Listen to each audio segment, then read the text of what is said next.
First we will have to understand the basic of this chapter. ठीक है, topic name chapter name is bank reconciliation statement. देखिए थोड़ा सा पहले मैं आपको चैप्टर से फैमिलियर करने की कोशिश कर रहा हूँ, तो थोड़ा सा सिंपल लैंग्वेज यूज करेंगे, उसके बाद बुक की जो टेक्निकल लैंग्वेज है वो भी पढ़ के समझा देंगे. ओके, तो पहले एक बेसिक सी बात बताते हैं. सब लोगों का, ज्यादातर पेरेंट्स का अपने बैंक में अकाउंट होता है कि नहीं होता है? हम लोगों के पेरेंट्स का तो होता ही है बैंक में अकाउंट. तो जो हमारा बेटा बैंक अकाउंट होता है ना, उससे रिलेटेड दो चीजें होती हैं. एक होती है पासबुक, पता होगा सबको. बैंक में जब हम अकाउंट ओपन कराते हैं तो हमारे पास हमें क्या मिलती है? एक मिलती है पासबुक और एक मिलती है कैश बुक, चेक बुक जिसे बोलते हैं. चेक बुक में एक पेज लगा रहता है पीछे, जिसमें आप जब भी चेक फाड़ के देते हैं ना किसी को, तो आप उसकी एंट्री उसमें कर लेते हैं. वो आप कभी देखिएगा पेरेंट्स की चेक बुक में एक पेज आता है पीछे, वो इसीलिए दिया था, पर्टिकुलर्स का पेज होता है वो, कि आप उसमें ये मेंशन कर सकें. क्योंकि आज आपने किसी को चेक फाड़ के दे दिया, बाद में भूल गए आप, तो जब आप चेक फाड़ के दे रहे हैं किसी को, तो उसमें आप साथ ही साथ मेंशन कर ले. उसको हम थोड़ी देर के लिए कैश बुक बोल सकते हैं. देखो ये केवल समझाने का टॉपिक है. आप लोग वीडियो बना रहे हैं तो कहीं ऐसा ना समझ लेना कि ये फिक्स्ड कंटेंट है.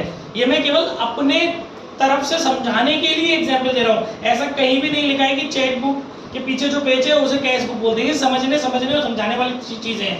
ऐसे भी समझ सकते हो, बहुत से लोग कोई भी चेक किसी को देते हैं या बैंक से रिलेटेड कोई भी काम करते हैं तो पहले रफ में लिख ले तो उसे कैश बुक बोलते हैं. तो ये केवल समझाने वाली बात है. अपने अपने टीचरों का तरीका होता है अलग समझाने का.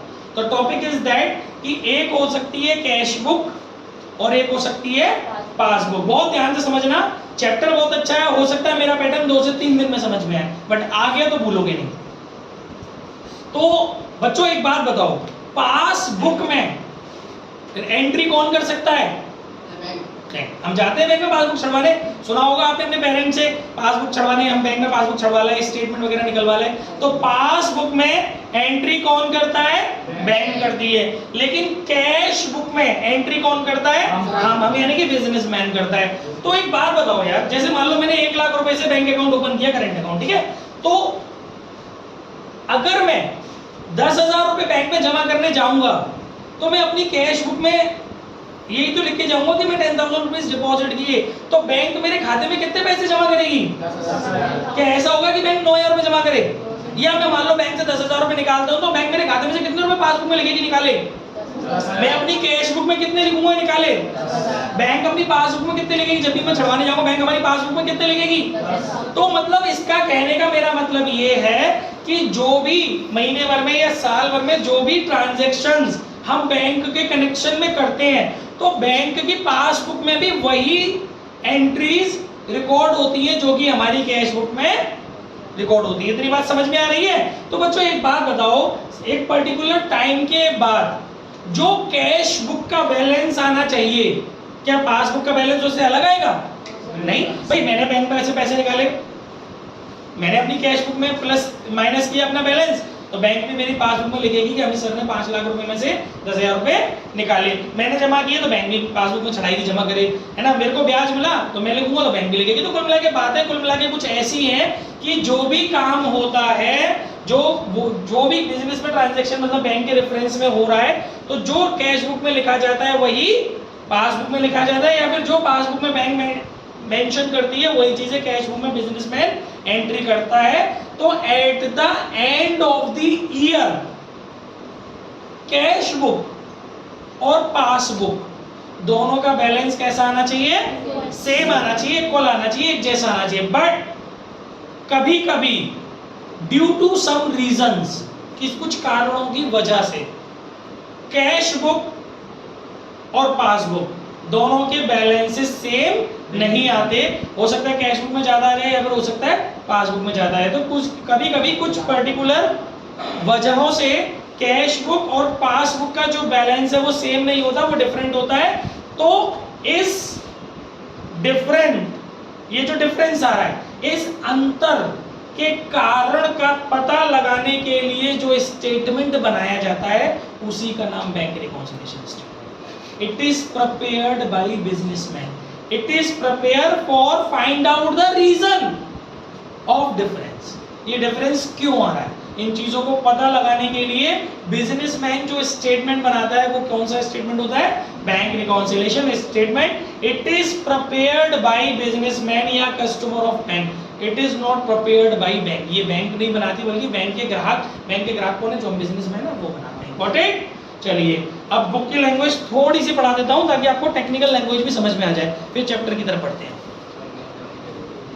A statement prepared by the account holder to reconcile bank balance as per own book with balance as per bank.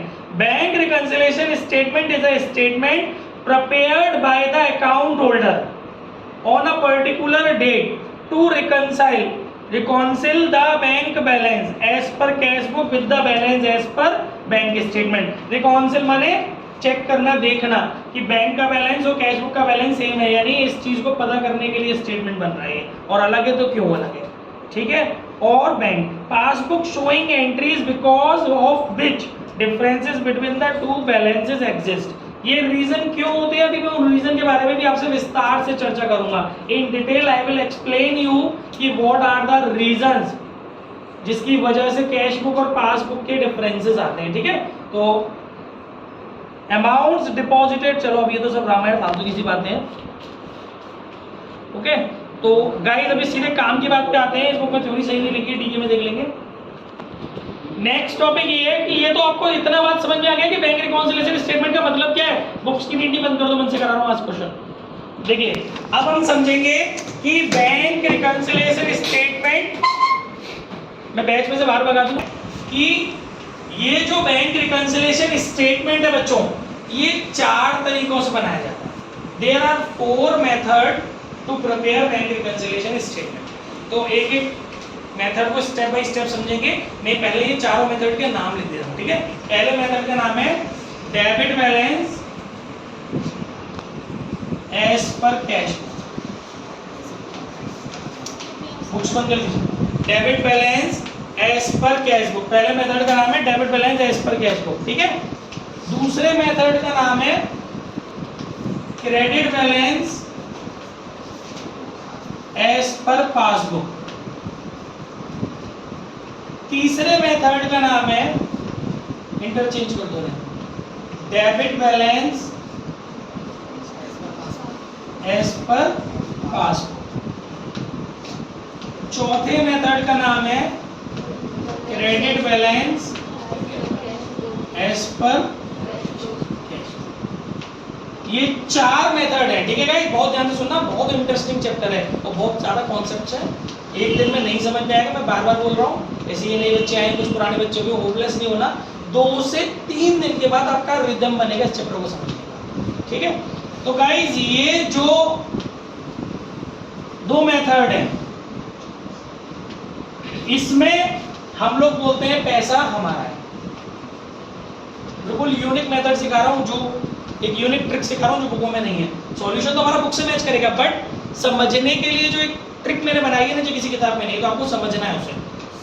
ये 2 मेथड होंगे, तो इनमें पैसा बैंक का, समझ में आ रहा है बेटा। पहले और दूसरे मेथड में पैसा किसका है, और तीसरे और चौथे मेथड में पैसा किसका होगा, हमारा पैसा है। का मतलब ये नहीं होगा कि गांधी जी की फोटो की जगह हमारी फोटो छप गई उसमें, ये मतलब नहीं है। बैंक का पैसा कि बैंक का फोटो छप गया उसके अंदर, हमारा ही पैसा है। इसका मतलब ये कि बैंक में अकाउंट हमारा ओपन है, उसमें जो बैलेंस निकल रहा है वो हमारा निकल रहा है बैंक के ऊपर, ठीक है। और पैसा बैंक का है, इसका मतलब जो अकाउंट है वो तो हमारा है, लेकिन उसमें हमारे पैसे नहीं निकल रहे, बल्कि हम ओवरड्राफ्ट की स्थिति में है। हमने बैंक से जरूरत से ज्यादा विड्रॉ कर लिया है, नेगेटिव बैलेंस निकल रहा है, क्योंकि बैंक अपने कुछ प्रीमियम कस्टमर्स को ओवरड्राफ्ट की फैसिलिटी देती है। तो इन दोनों कंडीशन को in other words overdraft balance भी बोलते हैं। तो इसकी जगह आप क्या लिख सकते हो, क्वेश्चन में क्या लिखा हुआ आ सकता है, ओवरड्राफ्ट। इसको कैसे रिकॉल करेंगे, ओवरड्राफ्ट एज पर पासबुक, या फिर ओवरड्राफ्ट, और इसको कैसे रिकॉल कर सकते हैं, bank balance as per cash book, bank balance as per passbook. जैसे तुम्हारा भी घर का नाम होगा ना, चुन्नू मुन्नू सुन्नू, ऐसे इसके भी घर के नाम है बैंक बैलेंस। इन दोनों के नाम है, इनकी जगह पर बैंक बैलेंस यूज किया जा सकता है, और यहाँ पर इनकी जगह पर ओवरड्राफ्ट यूज किया जा सकता है, ठीक है गाइस। ये 4 मेथड है। अब मैं आपको आज फर्स्ट मेथड समझाने जा रहा हूँ, debit balance as per cash book. Pause करो, फोटो लो। पहला मेथड समझने जा रहे हैं debit balance as per passbook, cash book, sorry, debit balance as per cash book. Okay guys, तो बच्चों देखो क्या करूंगा मैं, यहां मैं थोड़ा सा मन से क्वेश्चन बना रहा हूं, फिर यहां मैं उसका सॉल्यूशन बना रहा हूं। ओके, ये समझ लेते हैं, ये अपनी थोड़ी सी मैंने क्वेश्चन के लिए एक स्पेस छोड़ दिया है। क्वेश्चन भी समझाऊंगा, सॉल्व कैसे करना है ये भी बताऊंगा, और क्वेश्चन के बाद ये भी बताऊंगा वो रीजन क्या थे जिनकी वजह से डिफरेंसेस आते हैं। ठीक है, तो ये आपका क्वेश्चन है, जैसे जब आप अपने बुक्स में से करोगे तो इस तरीके का क्वेश्चन नजर आएगा। तो क्वेश्चन में पहला आपका लाइन दिया हुआ है, debit balance as per cash book ₹5,000, ये आपको क्वेश्चन बनाना होगा। अब इसको सॉल्व कैसे करना है, देखिए आप यहाँ क्या करेंगे, ये सॉल्यूशन है, आप एक ड्रॉ करेंगे इसका format, particular amount, debit credit नहीं है, ठीक है, अमाउंट आएगा वो कैलकुलेशन के कॉलम है बस, अमाउंट इक्वल टू, सब समझ में आ जाएगा, देखते जाओ बस। बैंक रिकंसिलिएशन स्टेटमेंट, अभी कम से कम पूछना है, ज्यादा से ज्यादा समझना है। एज ऑन डेट डैश, जिस डेट का बना रहे हैं, सपोज डेट पे डाल देते, चलो क्वेश्चन में दियो debit balance as per cash book ₹5,000 on 31 March 2022, ये डेट दी है क्वेश्चन में, तो अब यहाँ डेट डाल देंगे एज ऑन मार्च 31, 2022। ठीक है बच्चों, इतनी बात समझ में आ गई। अब आपने क्या करना है, ये जो पहला पॉइंट है आपको ये यहाँ लिख देना है, debit balance as per cash, second वाले कॉलम में लिखा जाता है उसको। ठीक है, फिर यहाँ पर आपको एक हेडिंग डालनी है ऐड, फिर यहाँ पर आपको थोड़ी सी कुछ लाइनें छोड़ करके एक हेडिंग डालनी है लेस। ठीक है, यहाँ ऐड और फिर कुछ लाइनें छोड़ करके आपको क्या हेडिंग डालनी है, लेस। अच्छा, ये तो दुनिया बनाएगी, आपकी बुक में भी यही सॉल्यूशन हो रहा है, बट इसके अलावा मैं आपको एक वर्किंग नोट सिखा रहा हूँ बहुत यूनिक, वो कभी नहीं बनाएगा, वो अपन गुरुवर कुटीर वाले बनाएंगे, अपन लोगों की सिग्नेचर इस पर। देखिए यहाँ हमने डाला वर्किंग नोट, और उसी की मदद से आपको ये बनाना आएगा। आपको क्या करना है, टैली बाई, एक चीज बनानी वर्किंग नोट में, क्या बनाना है, टैली बाई। टैली बाई आपको किससे करना है, देखो जो यहाँ लिखा हो, जो बैलेंस आपको दिया हो, बैलेंस में जो बुक आपको दी हो उसकी अपोजिट बुक से हमेशा टैली करना है। आपको इस क्वेश्चन के अंदर कौन सी बुक दी है, कैश बुक, तो टैली करेंगे पासबुक से। ये मेरे अपनी ट्रिक्स है समझने की। ठीक है, टैली करेंगे अपोजिट वाली बुक से, अगर कैश बुक दी होगी तो पासबुक से करेंगे, पासबुक दी होगी टैली तो फिर कैश बुक से करेंगे। ठीक है, फिलहाल इस क्वेश्चन में कैश बुक दी हुई है तो हम लोग जो टैली करेंगे गाइस वो कैसे करेंगे, पासबुक से। अब आगे समझिए, होगा क्या कि एक एक करके यहाँ पर पॉइंट दिए होंगे आपको क्वेश्चन में, आपने क्या करना है, उन पॉइंटों को मेरी ट्रिक से ये फाइंड आउट करना है कि वो ऐड में जाएंगे या लेस में। आपकी बुक में रटने के लिए फॉर्मेट दे दिए कि जे एंट्री में जे ऐड कर लो, जे लेस कर लो, जे ऐड में जाती है, जे लेस में जाती है, रट लो, काम खत्म। लेकिन मैंने एक ट्रिक निकाली है, ठीक है ना। आप लोगों की बुक्स में क्या किया गया, एक चार्ट बना के दे दिया है, चारों बैलेंसेस का जो पीछे मैंने बताए थे चारों मेथड का, उनमें ये एंट्री है, ये ऐड में जाएंगी, ये लेस में। लेकिन एंट्रियों की कोई रेंज नहीं होती, अगर उनसे बाहर एंट्री आएगी फिर क्या करोगे। इसीलिए रटने का कोई काम नहीं करना है, अपन को समझना है, भले एक दिन ज्यादा लगे पर कॉन्सेप्ट समझना है। ठीक है, चलिए तो अब क्या करेंगे, जैसे बेटा सपोज यहां पर एक एंट्री आ रही है,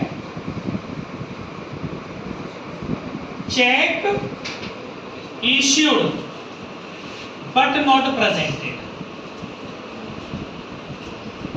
2000। बच्चों ये एंट्री है, आपको क्या पता करना है कि ये एंट्री यहाँ ऐड वाले कॉलम में जाएगी या फिर लेस में। लेकिन वो कैसे पता करना है, सुनिए। सबसे पहली कुछ 4-5 स्टेप है, हर एक पॉइंट के लिए आपको रिकॉल करनी है अपने माइंड में। पहली स्टेप, सबसे पहले स्टेप क्या है, यहाँ पर जो लाइन आपको दी हुई है आपको उस लाइन का मीनिंग समझना है। ये क्या लिखा हुआ है, check issued but not presented. इसका मतलब आप समझते हैं क्या होता है, इसका मतलब होता है बिजनेसमैन ने, जो ये बना रहा है बिजनेसमैन, बोले नहीं बीच में, बिजनेसमैन ने, मान लो मुझे है, मुझे तुम्हारे पैसे देने थे, तुम आ गई सुबह सुबह मेरे घर में, सच्ची पैसे, मैंने कि नहीं है, जा, नहीं सच्ची आज लेके जाऊंगी पैसे, मैं तो नहीं मानूंगी, मैंने ठीक है यार जो टेंशन दे रही है, मैंने चेक फाड़ के दी, चले जा, मेरी बैंक में से निकाल लिया। मैंने 2000 रुपए का चेक फाड़ के इसको दे दिया, मतलब चेक साइन करके दे दिया, जा मेरी बैंक में से निकालियो। This is called check issued in the sense कि बिजनेसमैन को किसी का पेमेंट करना था तो उसने उस पेमेंट को किससे कर दिया, बैंक चेक से कर दिया, लेकिन बट नॉट प्रेजेंटेड। अब वो मुझे नहीं पता कि क्या इसके दिमाग में आई, वो चेक बैंक में मेरे खाते में से पैसे नहीं कटे, वो चेक जो है वो बैंक में प्रेजेंट नहीं हुआ, मुझे नहीं पता क्या रीजन है, मेरे साइन मैच नहीं हुए, या जो डेट डाली थी उस डेट से जो 90 डेज का टाइम होता है, आपको पता होगा चेक की वैलिडिटी 3 महीने की होती है, 90 डेज जो डेट डाली उससे वहां से 90 डेज के लिए वैलिड होता है चेक। आप 90 डेज में कभी भी डिपॉजिट कर सकते हो, बैंक में पैसे ले सकते हो। 90 डेज निकल गए या मेरे खाते में अमाउंट नहीं था, I don't know, there may be many factors वगैरह, तो क्या रीजन है मुझे नहीं पता, बट इतना पता है मुझे कि वो चेक बैंक में प्रेजेंट नहीं हुआ। समझ में आ रहा है, मीनिंग समझ में आया सबको? चेक इश्यू किया मैंने, तो चेक इश्यू कर दिया, लेकिन अब वो क्या हुआ क्या नहीं हुआ, वो चेक मेरी बैंक में प्रेजेंट नहीं हुआ, इस वजह से मेरे खाते में से पैसे नहीं कटे। समझ में आता है? ओके, पहली स्टेप हो गई, मीनिंग समझना है, मीनिंग समझ में आ गया। सेकंड स्टेप, काम पहले कौन कर रहा है, स्टेप्स दिमाग में याद कर लो। फर्स्ट स्टेप मीनिंग समझना है, सेकंड स्टेप काम पहले कौन कर रहा है। बच्चों, काम अगर पहले हम कर रहे हैं तो हम लिखेंगे पहले यहाँ पर कैश बुक, क्या लिखेंगे? काम पहले बैंक ने किया होगा तो पहले लिखेंगे यहाँ पर पासबुक। हमने चेक इश्यू किया, ये काम पहले हमने किया है अपने घर में या पहले बैंक में हो गया है? हमने, क्योंकि चेक बुक तो हमारे पास है ना, हमने तो चेक फाड़ के दिया होगा, तो काम पहले कौन कर रहा है? बिजनेसमैन कर रहा है, मतलब हम कर रहे हैं। और हम कोई काम करेंगे तो पहले क्या लिखेंगे? नहीं समझ में आ रहा पायल? हम कोई काम करेंगे तो पहले क्या लिखेंगे? Cash book. तो पहला वर्ड पायल यहाँ लिखोगी कैश। बात समझ में आ गई? पहली स्टेप क्या थी? मीनिंग समझना है। दूसरी स्टेप क्या थी? ये पता करना है कि काम पहले कौन कर रहा है, और उसी के हिसाब से यहाँ पर कैश या पासवर्ड लगाना है। हम कोई काम कर रहे हैं तो कैश बुक पहले लिख देंगे, बैंक कोई काम कर रही है तो पासबुक पहले लिख देंगे। तीसरी स्टेप, पैसा किसका है? मैंने अभी पीछे बताया था debit balance as per cash book, किसका पैसा होता है? हमारा। मैंने बोला था ना, याद कर लेना, घर पे जाके फोटो खींच दी है उसकी, है ना। दो कंडीशन में पैसा हमारा होता है, बाद की दो कंडीशन में पैसा बैंक का होता है। तो debit balance as per cash book जो कि पहली कंडीशन है, इसमें पैसा किसका है? हमारा है, हमारा पैसा है। हम हमारे पैसे में से किसी को चेक फाड़ के देने, जा मेरे खाते में से निकाल ले, तो उसके जाने के बाद मैं अपने घर में अपना बैलेंस बढ़ाऊंगा कि घटाऊंगा? क्योंकि मुझे पता है मैंने चेक दिया है, वो बंदा जाएगा और मेरे बैंक में पैसे निकाल लेगा। यही तो मतलब है जब मैं चेक इशू कर रहा हूँ। मुझे तो नहीं पता ना, मुझे तो सपने नहीं आ रहे ना कि आपने चेक लगाया कि नहीं लगाया, या चेक लगा कि नहीं लगा।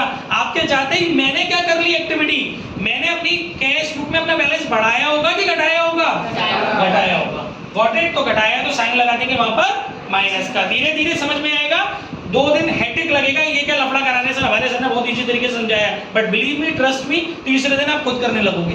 2 दिन शांति से चुपचाप समझने की कोशिश करना मैं क्या समझा रहा हूँ, मुझे रटाना नहीं, मुझे चीजें समझानी है। 3 स्टेप हो गई। चौथी स्टेप, बुक पलट, साइन सेम, उसके आगे क्रॉस। क्या बोला मैंने? बुक पलट, या क्या लिखा है? कैश की पलट, पास, साइन सेम, जो साइन ये वही सेम टू सेम लिख दे, उसके आगे क्रॉस लगा दे, बस ऐसी है भाई। वर्किंग नोट है, कोई ऑथेंटिफिकेशन तो है नहीं इसका। 5th स्टेप, टैली किससे कर रहे हैं? 5th स्टेप क्या बोल रही है? टैली किससे कर रहे हैं? बहुत वर्षों पहले एक पिक्चर आई थी बंधन, जिसमें शायद आप लोग तो नैने से होंगे, जब एक पिक्चर आई थी बंधन, ध्यान से सुनिएगा, मेरा कोई भी एग्जांपल फालतू नहीं होगा। एक पिक्चर आई थी बंधन, उसमें जैकी श्रॉफ भी था और सलमान खान भी था। जैकी श्रॉफ उसमें जीजाजी थे और सलमान खान उसमें साले साहब थे।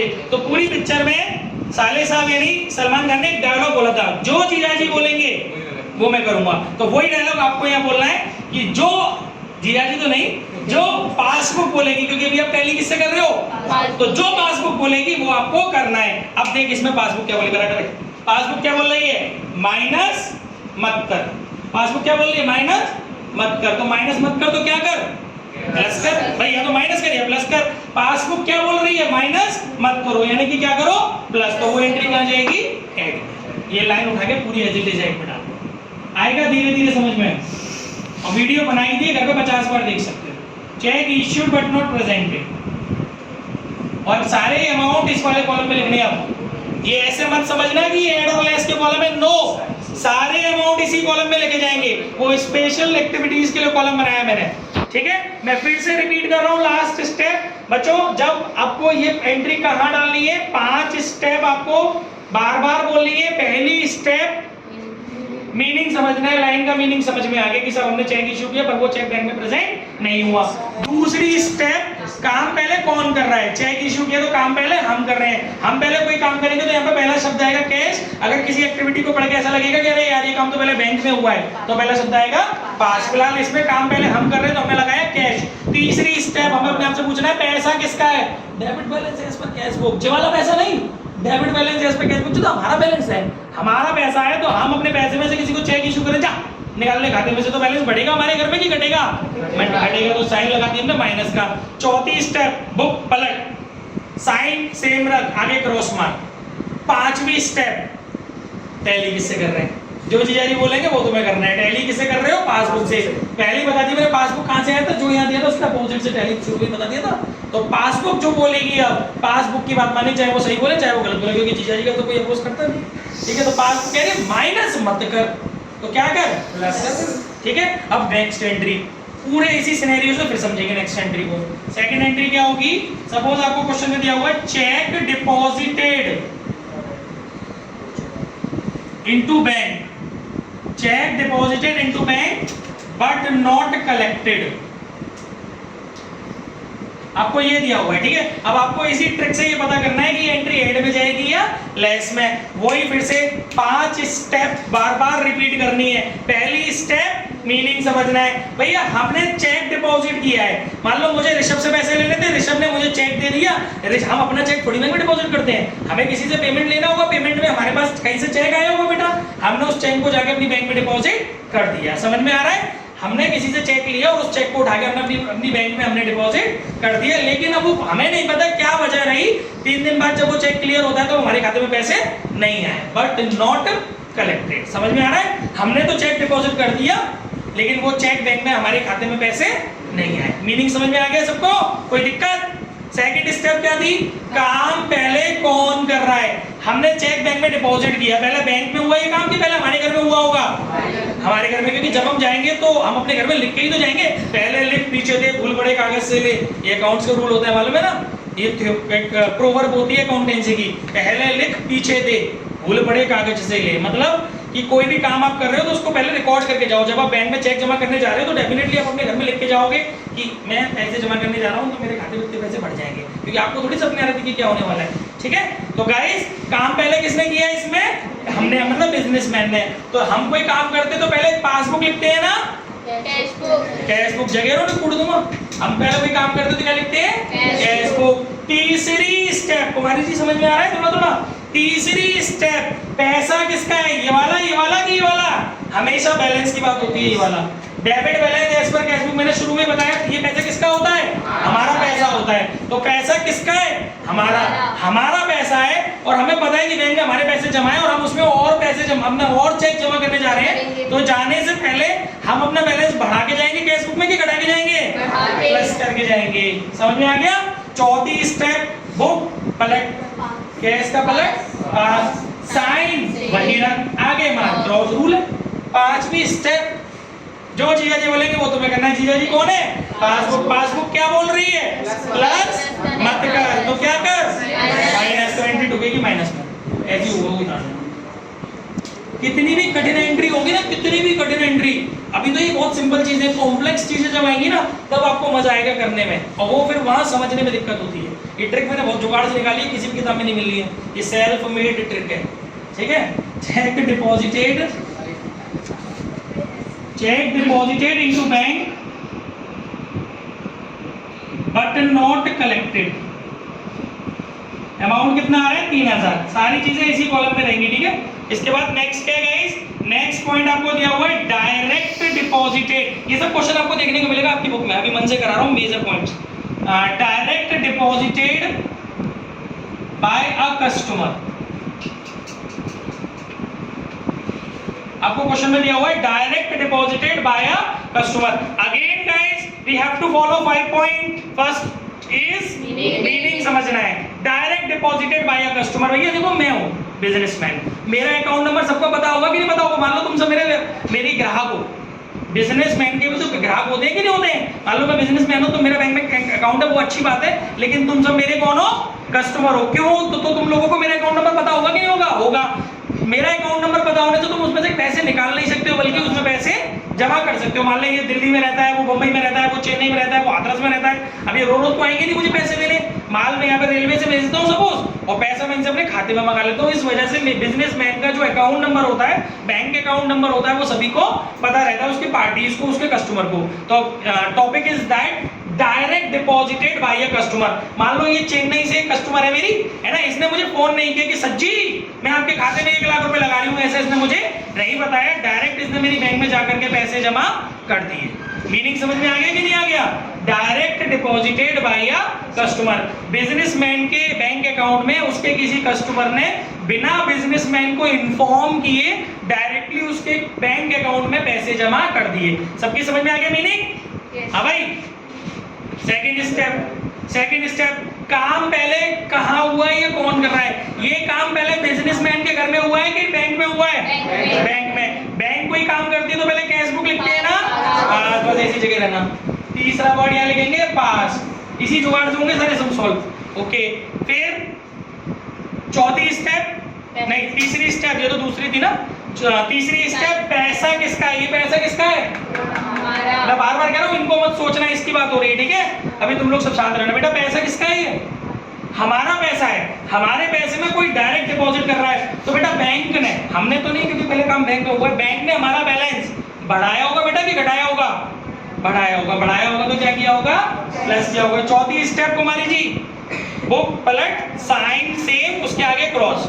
बुक पलट, पास की पलट, कैश, साइन सेम और उसके आगे क्रॉस। क्रॉस पासबुक के आगे मत ठोक देना, जो बुक पलटोगे उसके आगे क्रॉस लगेगा। अब सुनो पांचवी स्टेप, पायल। पांचवी स्टेप क्या होती है? टैली किससे कर रहे हैं? पायल, टैली किससे कर रहे हैं? पासबुक के आगे। कोई ना बोले पायल, पासबुक के आगे क्या साइन लगा हुआ है? पासबुक के आगे। हाँ, ये मत देखी तू मत कर, वो तो कैश बुक के आगे लगा। जीजा जी थोड़ी बदल दोगे? जीजा जी कौन है? पासबुक। तो पासबुक क्या बोल रहे हैं इस बार? प्लस, तो प्लस में डलेंगे। Direct deposited by a customer. ठीक है गाइस, नेक्स्ट टॉपिक देखिए, bank expenses charged by bank 100 rupees. देखिए अब इसको समझते हैं, वही 5 स्टेप फॉलो करनी है। पहली स्टेप है मीनिंग समझना है। Bank charges charged by bank. Bank हमारी नौकर होती है, ऐसे कहना नहीं, बट मैं समझाने के लिए कह रहा हूँ भैया, नहीं तो ये वीडियो आगे जाने वाली है, गड़बड़ हो जाएगा, ठीक है? तो बैंक मतलब इन द सेंस, नौकर इन द सेंस वैसे नौकर नहीं, इन द सेंस कि वो हमारे लिए बहुत सारे काम करती है। हमारे चेक का पेमेंट करती है, हमारे बिहाफ पर चेक का पैसा वसूल करती है, तरह तरह की हमारी इंश्योरेंस वगैरह की पेमेंट कर देती है, और on our standing information instructions है ना। तो कुल मिला के बैंक हमारे बहुत सारे काम करती है। तो क्या पॉकेट में करेगी बैंक? लेगी नहीं लेगी, मेंटेनेंस सर्विस चार्जेस बैंक लेती है। तो यहाँ वही हुआ है, बैंक ने अपने चार्जेस हमारे अकाउंट में से चार्ज किए हैं। मीनिंग समझ में आ गया? ओए अंजू, ठीक है।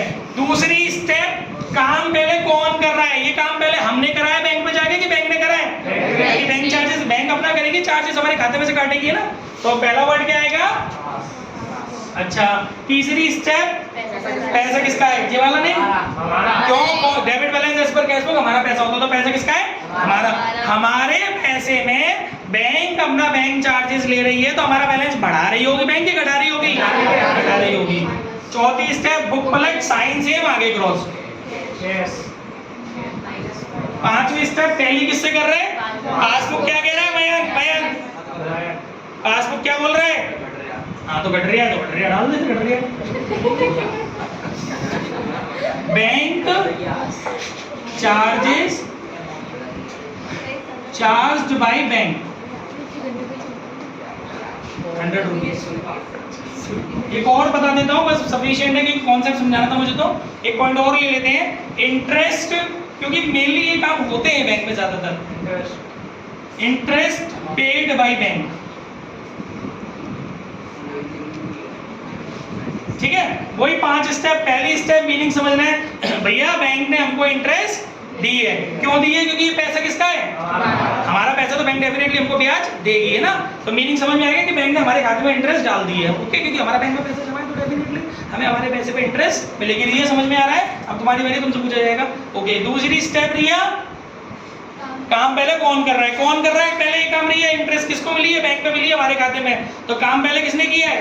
बार बार इसको पढ़ लिया करो, ये पता करना होगा कि काम पहले कौन कर रहा है। इंटरेस्ट पेड बाय बैंक, साफ साफ नजर आ रहा है कि ये काम पहले बैंक ने किया है। ये सीधी बन रही है ना वीडियो, ये हाथों को रिलैक्स देने के चक्कर में खिलबाजी तो नहीं हो रही है, ठीक है। तो काम पहले कौन कर रहा है बेटा? ये बैंक कर रहे हैं, बैंक कर रही है। तो पहला वर्ड क्या लगाएंगे? पास।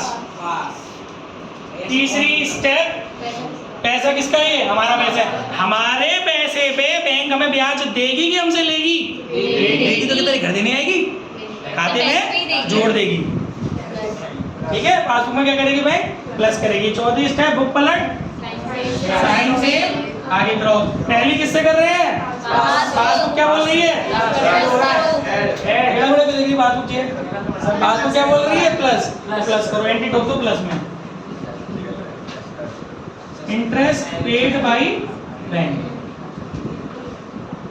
अच्छा गाइस, बस बहुत है, आगे तो पॉइंट आते रहेंगे, उसमें क्या, वो तो धीरे धीरे लॉजिक लगा के क्वेश्चन में समझेंगे। अब अपन स्किप पॉइंट, अब अपन इसको क्लोज करना सीखेंगे ना, कि इस अकाउंट को फाइनली क्लोज, इस स्टेटमेंट को, this is not account sorry, इसलिए वन डेबिट क्रेडिट नहीं है। इस स्टेटमेंट को अपन लोग क्लोज करना कैसे सीखेंगे। देखिए, फोकस करिएगा अब कैसे क्लोज होना है। देखो बेटा, इन सबको जोड़ ले पहले, 2 और 2 4 और 500 4500। इतनी बात सबकी समझ में आ गई? कर लल्लू, ये क्या लिखा है? ऐड लिखा है, तो ऐड है तो इसे ऐड कर दे इसमें। 5 और 4 9, 9 या 500 रुपए इसमें ऐड कर दे। समझ में आ गया? अब जरा इसको जोड़, 3000 और 100 कितने हुए? 3100। तनिष्का, तनिषा, ये क्या लिखा है? लेस। तो इसमें से इसको लेस कर दे। 9,500 में से 3100 घटाओगे तो कितने बचेंगे? 6400। समझ में आ रही है बात मेरी? ये क्या लिखा है?